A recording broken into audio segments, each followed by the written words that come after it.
everybody's done very well to this point. Let's keep it that way. We got 2 tours. We're touring the university, and then we're going to tour the Carrier Dome. Continue to pay attention, to listen, and to focus and soak up all you can soak up. Repeat after me. I am somebody. I am a king. I have self-worth. If it is to be, it is up to me. For good. Better or best. Never let it rest. Until my good gets better. And my better gets best. A setback. It's a setup. For a comeback. Failure is not an option. Skip the mission statement. Repeat after me. To be honest. To be honest. To be respectful. To be respectful. To model positive behavior. To model positive behavior. At all times. At all times. To all people. To all people. All right, let's roll. Mr. Miles, he really helps everybody out, and he never steers anybody wrong. He always want to give you good advice, and he's always want to tell you the right things. All right, listen up. These are our tour guides. They're going to introduce themselves and let you know what we're going to do. I like it. So I'm Sam. I'm a rising junior here at Syracuse University. I'm a television, radio, and film major, like a producer of that kind of stuff in Newhouse, our School of Communications. And I also have 2 minors. I'm an IT minor. And then I'm also involved in like the different television stations and radio stations that we have here on campus. We head into Newhouse, which is my home college. I'll talk about this building right here. It looks a little bit like a castle. Come on up, gentlemen.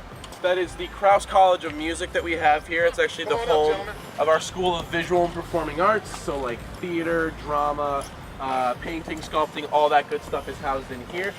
They have different music rooms that, you know, if you want to continue playing like an instrument or something here at Syracuse, you want to learn to play an instrument here at Syracuse, we have practice rooms that offer that stuff down there. And then also up in the top of the building, we have something called the Chime Masters, which are a secret society of Syracuse University students that we have here. And every given hour on the hour during the school year, they'll go up there and they'll ring the bell to signify, you know, noon or 1 p.m., 2 p.m. and so on. And they'll play different music. So I've heard everything from Uptown Funk by Bruno Mars to How Far I'll Go from Moana or something. Of the 2 journalism majors that we have here, broadcast digital journalism is typically the one that you see most students coming to Syracuse for. Newspaper online, the people that are in that major are looking to write more for magazines and like blogs and stuff online. But the broadcast digital journalism is probably not only the most heavily populated major here in Newhouse, but it's also probably the biggest and most known for. We have alums like Mike Tirico and Bob Costas from like, you know, NBC Sports fame. They actually recently just took 16 of our students over to Pyeongchang, South Korea to work for NBC for the Olympics, which is a really cool experience. They do that every year. So this is where all of like the journalists and stuff come out of Syracuse. We're probably most known for our journalism program that we have here. We call it broadcast digital journalism here.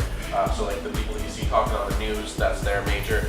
People that write for like the Wall Street Journal and like newspapers and stuff, we also have that major here, newspaper online journalism. My major, television, radio, and film, so I'm learning to be like a director or producer of TV shows and movies here, which is really, really cool. Also, we have advertising here, public relations, all those good majors are housed here in Newhouse. For extracurricular stuff that you can be involved in here, you can write for over 14 different magazines, so everything from like student life to just health and wellness, to music, to all that good stuff. We have different magazines for that. We also have 2 different television studios here on campus, one a little bit of ways down campus that we unfortunately won't be able to see today, called Citrus TV, that's completely student run. And then also in the basement here, we have something called the Dick Clark Television Studios. Dick Clark being a television personality from the 60s, 70s, and 80s. He was an alum of Syracuse, and we have high-tech television studios in the basement here that are dedicated in his honor, which is really, really cool. Also down that way, I like to point it out, that's Marshall Street. That's where a lot of students can go in between classes if they don't want to have to go to a dining hall to get food, but they still want to be able to make it to class on time. There's a Dunkin' Donuts and a Starbucks down there, Chipotle, Subway, Jimmy John's, all that good stuff. Different SU apparel stores are also down there, which is cool. Are you listening? You're welcome. I do have a big voice, but not the construction equipment, so we'll talk inside. One at a time. Move over, one at a time. 50. The basketball court that you see to the far left, that is the actual court. That is what SU plays on on a regular home game. 35,000 plus fans here tonight. Yep, that court right there. So, people say, well, where does people sit? That's not what it looked like on TV, right? So, the reason being, see, look to your right, the 3 middle sections of bleachers? Those are actually made up of 9 smaller sections, all on wheels. We hook a forklift to them, and we pull them to the other side of the field. Then we bring in portable bleachers, we pull those out, and we put chairs on them. Then we build platforms with these blue mats, the blue floor you see. They're actually individual pieces. You'll see a little bit better when you're actually on them. Then we build platforms, and then we put the padded seats around the court to build our court side. So that is why, because we play basketball on that end, that is why when we play football, we can seat just under 50,000, but when we're playing basketball, we can only seat just over 34,000. We also play football and lacrosse in here. And I know you're wondering, well, where's the football team? Well, if you look in that far corner over there, you see a little bit of the turf, a little green? The turf is right underneath these blue mats. So what happens is, and because sports overlap, we have 2 changeover seasons. We have where the last football game hasn't been played, but the first basketball game has already started. Those are our fall changeovers. And then in the spring, when we're still playing basketball, but lacrosse has begun. So that's the spring changeovers. So during changeovers, what happens is, so say we played a basketball game on a Friday night, and now we got a lacrosse game on Saturday at noon. So once that game ends, the building is starting to clear out, and that's what I do. I run the crew that does the changeovers. So my crew comes out, first we stack the chairs. Chairs go away. Then the bleachers get pushed back. Those go away. Then the court starts to come apart. It gets stacked systematically. Then once the court's away, then the baskets start to go away. Then we start pulling up the floor. You'll understand a little better once we get down there, but the floor goes together like a puzzle and then is locked together. Opportunities here. Just to give you a little bit on my background, I didn't play basketball, I was too short. But I went here for grad school. I went here in sports management. I went to Falk College, and while I was in grad school, I said to myself, I'm leaving here with a job.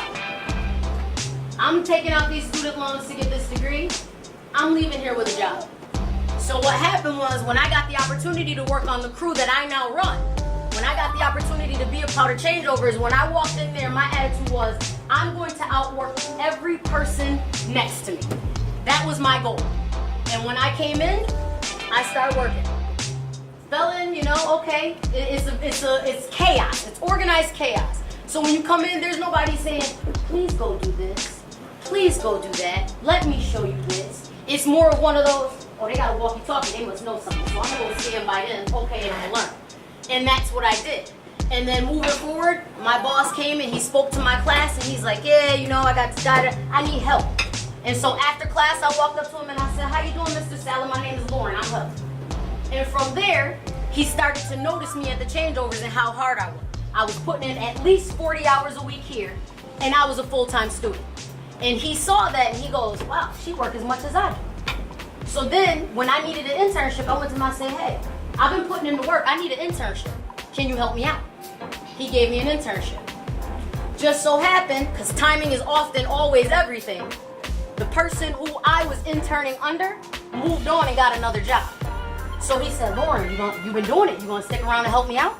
So before I even graduated, I had secured a job, which was my goal from the beginning.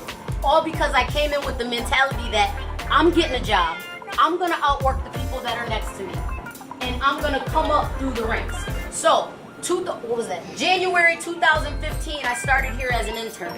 Here I stand, June 2018, and I have been since twice promoted, and now I'm in. It is about how you put the work in.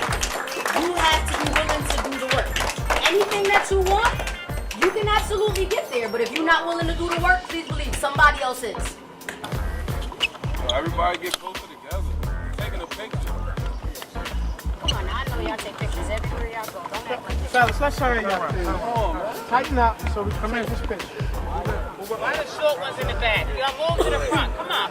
It's not rocket science.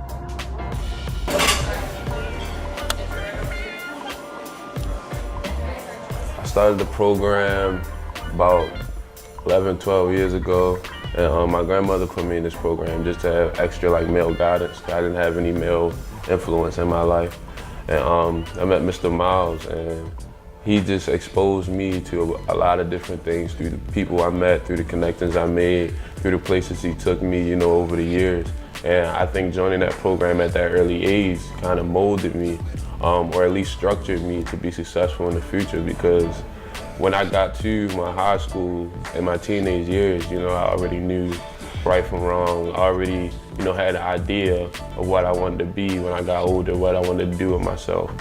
And I just think that came from the structure that he provided, and through his disciplinary actions and through the people and connections that we made, like during the meetings, you know, bringing in lawyers and doctors and judges, congressmen, you know, senators, all that. It just, even if I didn't want to be in those career paths, it gave me structure, and I think that goes a long way for just keeping, you know, young black men on the right path.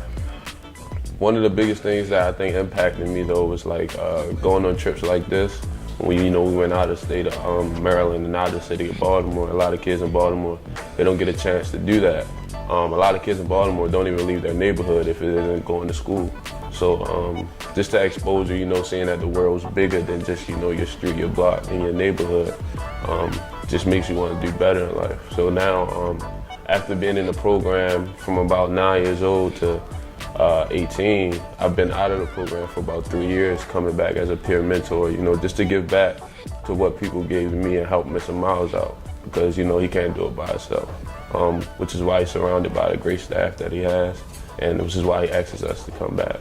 So now I'm entering my senior year at University of Maryland College Park. I'll be graduating in the spring. My name is Nam Ross. I'm 19 years old now. I'm going on my second year of college at Syracuse University in North Carolina. I started the mentoring program when I was 16, and so when I started the program, I was it was like I was kind of skeptical because I didn't know what to expect. But as the more I went and the more I kept going, I felt that it was a great program. Mr. Miles, he really helps like everybody out, and he never steers anybody wrong. He always want to give you good advice, and he's always want to tell you the right things. And he entrusted in me to be a peer leader, and actually this is my third time being a peer leader on a trip. So that's pretty exciting, and it's good to know that a guy like Mr. Miles has my trust, and I know that, like I said, he's never gonna steer you wrong. He's always gonna give you good advice and tell you the right things. People come from all walks of life, and you can be successful no matter where you come from. Just because you grew up in a certain situation or that you're from a certain area, that doesn't mean that you can one day be successful or own your own business and make a lot of money doing something that you want to do. I also realized that it's important that you learn this at a young age, because I feel like this is a real good program. Another reason is because a lot of these kids are younger, so they get to see all these experiences right now as they're younger, instead of when they getting older into the high school ages, where they won't know stuff, and some people, by that time it's already too late. They already on the wrong path.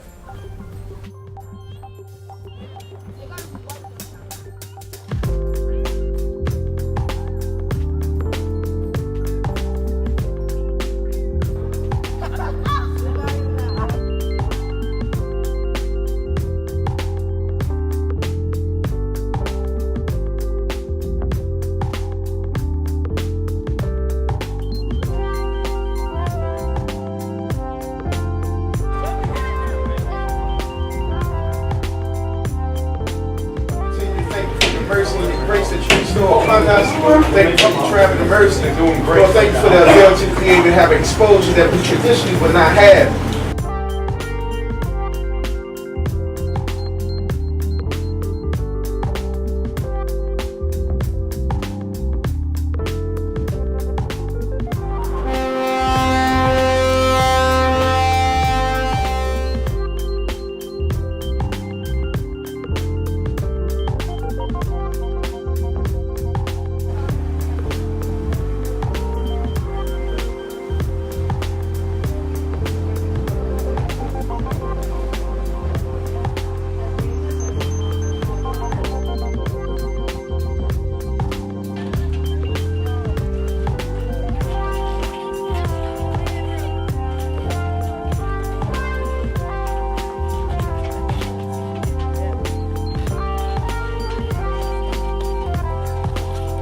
want to thank everybody. I want to thank the young men for trying to do their best.